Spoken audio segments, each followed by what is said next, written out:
Hello. आज हम हमारी हिंदी पाठ्य पुस्तक के दूसरे अध्याय बुद्धिमान खरगोश के प्रश्नों के उत्तर जानेंगे। कठिन शब्दार्थ के बाद सबसे पहले हम शुरुआत करते हैं उच्चारण के लिए। इन शब्दों का आप मेरे साथ साथ उच्चारण करेंगे।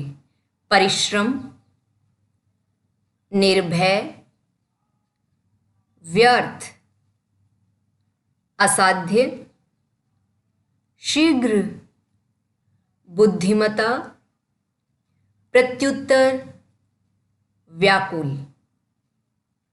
इसके बाद है सोचें और बताएं। पहला प्रश्न है, वन में रहने वाले सिंह का नाम क्या था? वन में रहने वाले सिंह का नाम भासुरक था। प्रश्न 2, मृत्यु के भय से किसके पैर नहीं उठ रहे थे? मृत्यु के भय से खरगोश के पैर नहीं उठ रहे थे। प्रश्न 3, खरगोश ने अपनी बुद्धिमता से किसको मारा था? खरगोश ने अपनी बुद्धिमता से भासुरक सिंह को मारा था। आगे है लिखें।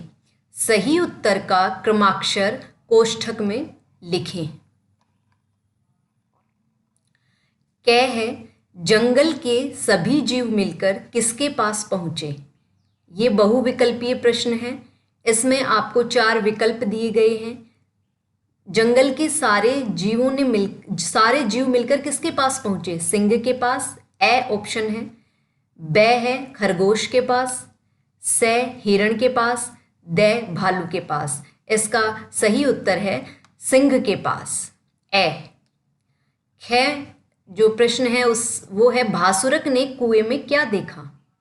भासुरक ने कुएं में अपनी परछाई देखी, या दूसरा सिंह देखा, खरगोश देखा, या पानी देखा? भासुरक को कुएं में दूसरा सिंह दिखाई दिया। इसका उत्तर आएगा ब। खरगोश ने प्राणों की रक्षा के लिए क्या किया? प्रश्न 2, खरगोश ने अपने प्राणों की रक्षा के लिए भासुरक सिंह को मारने की एक योजना बनाई, एक प्लान बनाया। प्रश्न नंबर 3, खरगोश को देरी से आता देख सिंह ने क्या किया? खरगोश को देरी से आता देख भासुरक सिंह क्रोधित हुआ। प्रश्न 4, खरगोश ने देरी से आने का क्या कारण बताया? खरगोश ने देरी से आने का क्या कारण बताया? खरगोश ने भासुरक को बताया कि मुझे मार्ग में रास्ते में दूसरा शेर मिल गया था और उसने हमें रोक लिया, इस वजह से मुझे आने में देर हो गई। प्रश्न 5, खरगोश ने सिंह को कैसे मारा? खरगोश ने सिंह को अपनी बुद्धिमता से मारा। उसने एक योजना बनाई और उसे भासुरक सिंह को कुएं में उसी की परछाई दिखाकर और उसे ये विश्वास दिलाया कि कुएं में दूसरा शेर है, और वो भासुरक उसे मारने के लिए कुएं में कूद गया और वो मर गया। इस तरह से खरगोश ने भासुरक सिंह को अपनी बुद्धिमता से मारा। अगला है, किसने किससे कब कहा? नीचे वाक्य दिए गए हैं, आपको ये बताना है कि ये वाक्य किसने किससे कहा और कब कहा। आज तुझे मारकर कल से मैं जंगल के सारे पशुओं की जान ले लूँगा। यह किसने कहा? भासुरक ने कहा। किससे कहा? खरगोश से कहा। कब कहा?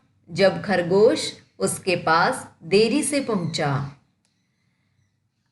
प्रश्न 7 है, ठीक है, यदि स्वामी का यही निर्णय है तो आप मेरे साथ चलिए। ये किसने कहा? खरगोश ने कहा। किससे कहा? भासुरक सिंह से कहा। और कब कहा? जब भासुरक ने कहा कि इस जंगल का राजा मैं हूँ और मुझे मेरे सिवाय किसी और का हस्तक्षेप बर्दाश्त नहीं है। अगर दूसरा शेर आपको जंगल में मिला है तो चलो, मैं दुर्गहीन होते हुए भी मैं ताकतवर हूँ और मैं उसे मार दूंगा। तब खरगोश ने कहा कि ठीक है, यदि स्वामी का यही निर्णय है तो आप मेरे साथ चलिए ठीक है, आगे आती है भाषा की बात। पाठ में प्रतिदिन शब्द आया है ना। भासुरक सिंह प्रतिदिन बहुत सारे जानवरों को मार देता था। तो प्रतिदिन, प्रतिदिन का अर्थ होता, प्रति यहाँ पे दिन के साथ जुड़ा है, प्रति का अर्थ होता है हर। यहाँ पर प्रति का अर्थ है हर, हर दिन, प्रतिदिन। यहाँ दिन शब्द में प्रति जुड़ने से प्रतिदिन बना है। इसी तरह से प्रति शब्द जोड़कर ऐसे ही 5 शब्द बनाएं। आपको ऐसे ही 5 शब्द बनाने हैं जिनमें प्रति जुड़ा हुआ हो, ठीक है। अगला है, पाठ में ऐसे वाक्यों को छांटकर लिखिए जिनमें क्रिया सर्वनाम आया है। क्रिया किसे कहते हैं? जिसमें किसी काम का करना या होना पाया जाए। और सर्वनाम वे शब्द जो संज्ञा की जगह इस्तेमाल होते हैं। तो अब नीचे आपको एक वाक्य देकर बताया गया है, आपको वो देखना है। वह प्रतिदिन अनेक वन्य जीवों को मारा करता था। इसमें क्रिया शब्द क्या है? इस वाक्य में क्रिया शब्द है मारा करता था। मारा करता था, क्रिया यानी किसी काम का करना या होना, इसमें मारने की क्रिया हो रही है। तो इस वाक्य में मारा करता था क्रिया शब्द है और सर्वनाम क्या है? वह प्रतिदिन अनेक वन्य जीवों को मारा करता था। यहाँ पे वह किसके लिए आया है? भासुरक के लिए। तो संज्ञा शब्दों के स्थान पर जिन शब्दों का प्रयोग किया जाता है उन्हें सर्वनाम कहते हैं। इसी तरह से आपको 2 शब्द आप पाठ्यपुस्तक की मदद ले सकते हैं और बिना पाठ्यपुस्तक की मदद से यानी बाहर से भी अपने दिमाग से 2 नए वाक्य बना सकते हैं और उन वाक्यों को यहाँ पर लिखकर और फिर उनके क्रिया शब्द और उनके सर्वनाम यहाँ आपको लिखने हैं, ठीक है। आगे है, पाठ में परिश्रम, क्षण, शत्रु, ज्ञात जैसे शब्द आए हैं। इनमें श्रेय,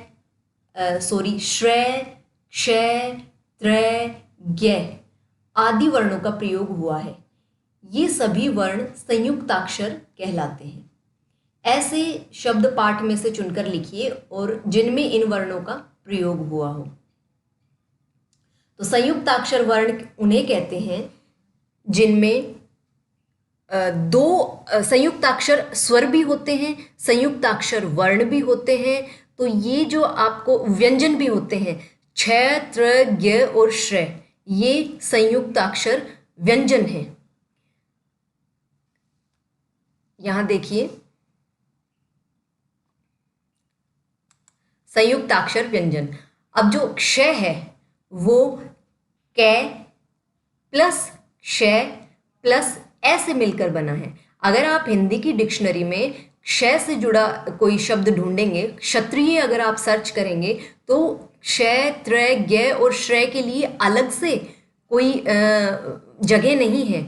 अगर आपको क्षत्रिय ढूंढना है तो आपको कै जो वर्ण है उससे जुड़े हुए जो शब्द जहाँ पर हैं वहीं आपको ये क्षय मिलेगा। क्षय क्षत्रिय जो है यह 3 इन वर्णों से मिला है। इसमें 2 व्यंजन है और 1 स्वर है। आदा कै हलंत, हलंत लगा होता है आधे वर्णों के नीचे। यहाँ पे ये हलंत का मतलब है कै आधा है।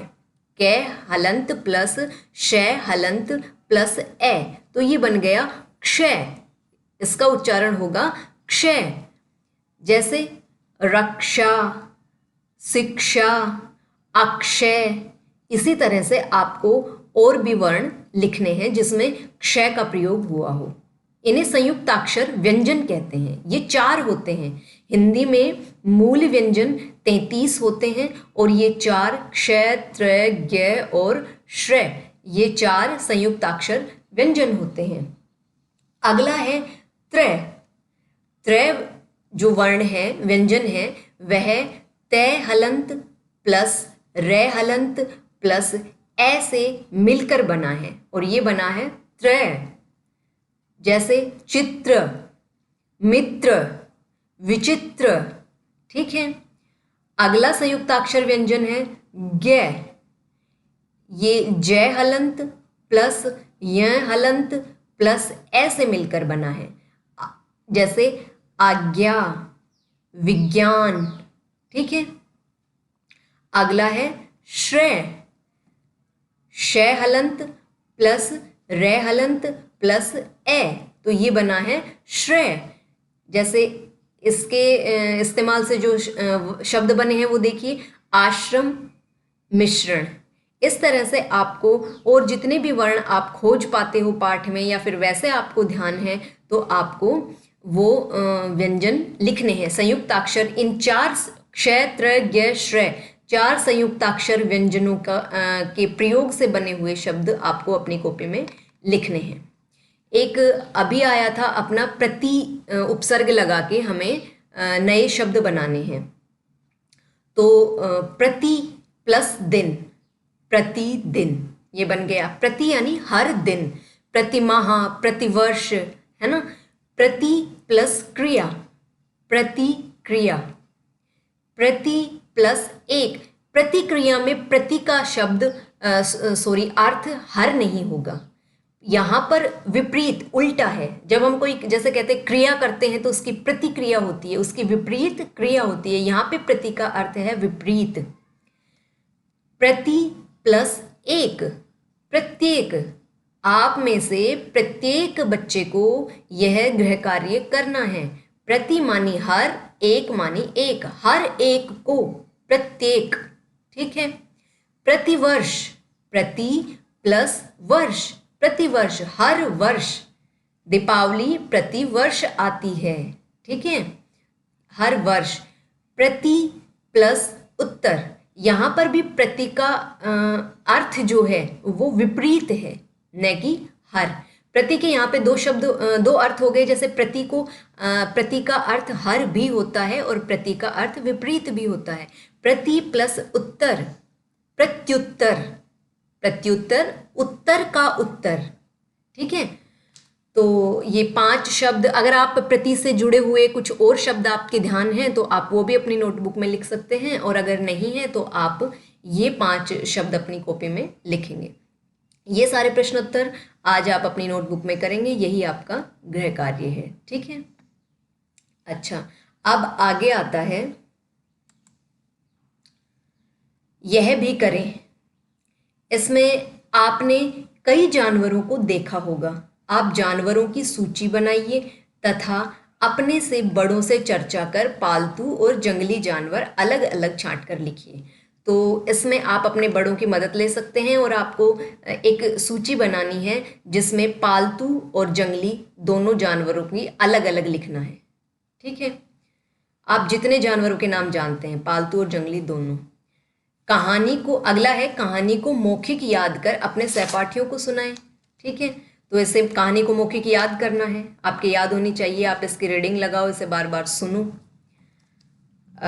कहानी पर नाटक का मंचन करने के लिए मुखौटों की ज़रूरत होगी। जैसे शेर का मुखौटा, और कौन कौन से मुखौटों की ज़रूरत है, तो खरगोश के मुखौटे की ज़रूरत है। और इसी तरह से ये एक्टिविटी है, अगर आप मुखौटे बनाना जानते हैं तो आप बना सकते हैं कोई भी, और उसे बना के ग्रुप में सेंड कर सकते हैं, ठीक है। आज के लिए बस इतना ही, धन्यवाद।